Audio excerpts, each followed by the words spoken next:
Now, there's a big lottery taking place here in Toronto tonight, and it's not just the Lotto Max. The winner of this lottery could be in for plenty of green in more ways than one.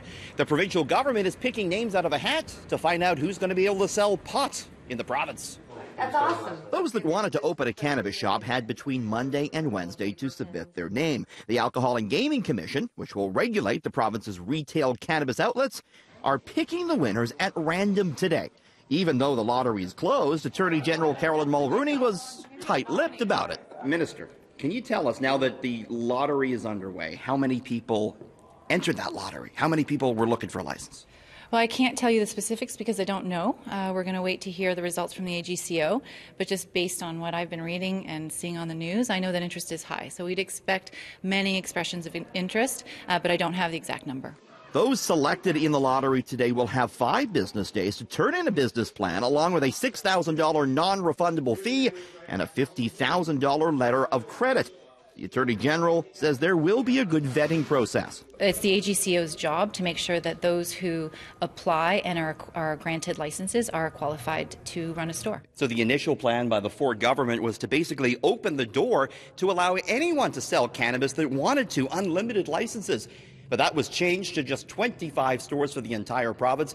The reason the government gave was a lack of the drug. We've done so many stories on these big cannabis companies in Canada with massive grow operations. It's hard for me to imagine that there's a shortage. I mean, it is hard to believe, but as I said before, the amount that you need in order to fill a pipeline can be quite different than the amount that you need when the system is at steady state. As soon as there's enough of the drug to go around, we're going back to this unlimited license plan. Our plan always was to have no cap on the number of licenses.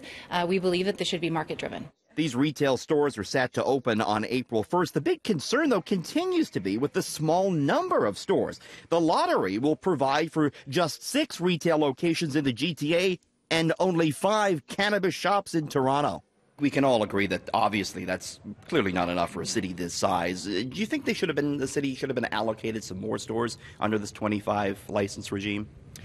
We picked the number 25 and distributed the licenses by region.